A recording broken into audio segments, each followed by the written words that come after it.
Sa mga tao hindi po nakakalimot pong mag-subscribe. Naniniwala po kung sila ay may nagtanging busilak at mabubuting kalooban.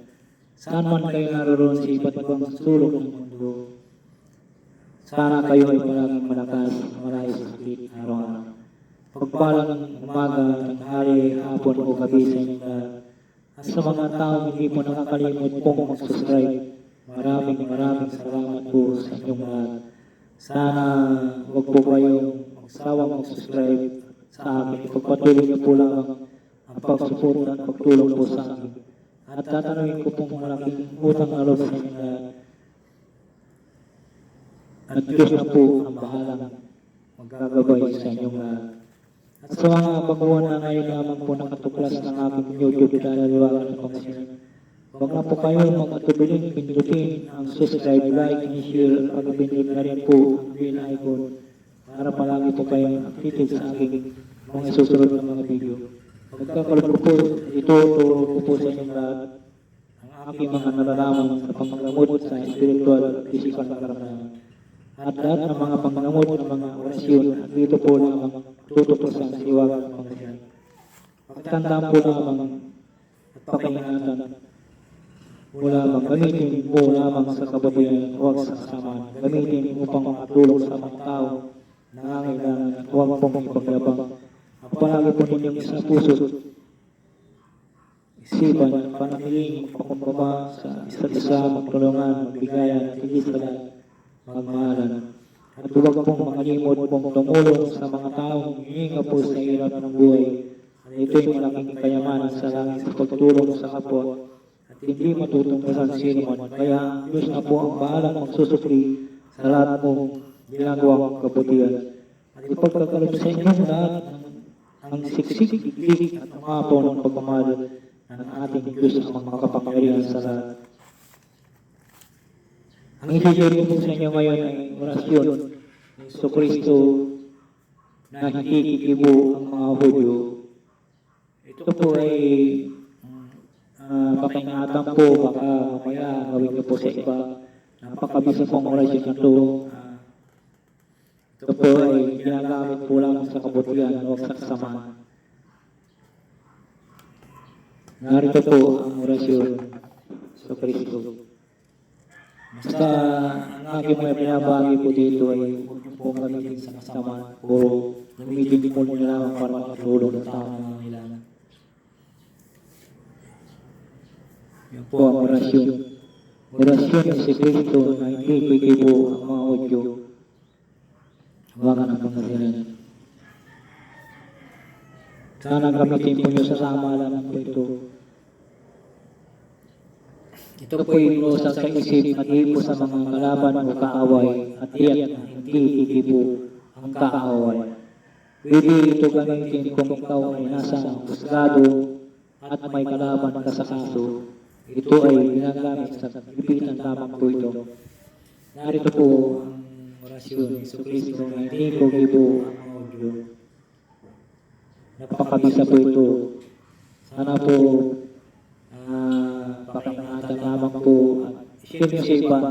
Maganda rin po itong gamitin sa husgado para yung halimbawa yung kalaban nyo sa husgado ay hindi sila makakikibo. Kaya panalo na kayo sa kaso kung gagamitin po sa kaso po ito.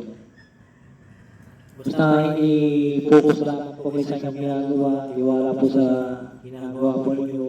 Huwag po kayong magdalawang isip pag inuusap niyo po yung orasyon. Dapat po dito ay focus po kayo at isa po sa isipan po. Magsal po ng isang kamanangin, walaki. Kung halimbawa gagamitin po nyo sa husgado, bago po kayo umalis ng bahay, magsal na po kayo ng kamanangin, walaki. Tapos kung nandun na po kayo sa pinatutungkulan o sa husgado na po, ay huwag po kayong magpahuli. Kayo palagi nauna. Pagdating nyo sa pintuan ng husgado, ipadyak nyo yun paano na 3 beses po sa pintuan, harap ng pintuan, sabay pasok na po kayo.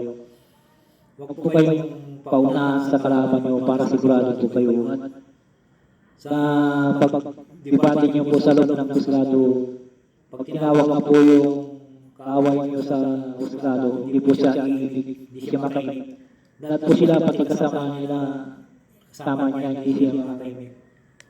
Kaya maganda po itong, kung na po ito sa yung kasing kaibigan ko, na palaging, kasi porque may ban sila, maganap buhay nila sa pamumuhay nila, palaging basta kwero, minsan naanakit ng pag nakainom. Tapos, kinasuhan siya. Yun, sabi niya, pare, kung ano po yung dapat mong gawin, kung tutulungan kita pare, kung talagang yung aminin mo yung sa akin yung kasalanan mo, tutulungan kita. Sabi sa akin, sige, kasalanan ko, sabi niya. Pero gusto ko po pare, dapat manalo ko dito sa so, basta magtiwala ka sa sarili mo, focus ka, at huwag ka nang dagdagan mo yung kasamaan mo. Humingi ka muna ng kapatawaran sa Diyos sa mga bago mong gawin. Ang ginawa niya ay nagsimba siya, tapos pagkasimba siya, sa susunod na araw ay magpupuna po sa kaso. Ang ginawa niya po, talagang kita po sa kanya na nagsisi siya, napagana niya. Sa limang beses po na ginawa niya po ay hindi lang kaimik yung kalaban niya, yung nagdiman po sa kanya. So, nanalo na siya, automatic nanalo na siya kasi limang beses na po hindi nangibo. Kasi 3 beses lang po pag nagpuman po kayo sa husgado. Panalo na kayo. Kaya pakaingatan po lamang po itong orasyon na to, at huwag pong abusuhin. Sa puso isipan lamang po. At i-share nyo po sa iba, basta huwag lang pong gamitin sa kasamaan. Baka mamaya po gagamitin sa kasamaan, mababalik po sila. Babalik po sa kanila ang ginawa nila. Basta gamitin po lamang sa kabutihan, papagana nyo. Pero kung gamitin nyo po sa kabutihan, ay kabang kasamaan, siguradong babalik sa inyo. Yan po ang pakatandaan po ang aking binagi. Ito po itinasal ko ng Ama namin, luwalhati, at sa po ang orasyon 3 beses po. Narito po ang orasyon. Igusong, isit, isong. Igusong, isit, isong. Igusong, isit, isong. 3 beses po. Salin po sa isip, mag-ipo sa mga kalaban, kaaway, tiyak na hindi kikibo ang kaaway. Pwede itong gamitin kung kaaway na sa husgado at may kalaban sa kaso. Ito ay ginagamit sa gipitan lamang po ito. Maraming salamat po sa inyo lahat. Sana po nagustuhan po niyo aking binaging video. Pakingatan po lamang at huwag ipagyabang.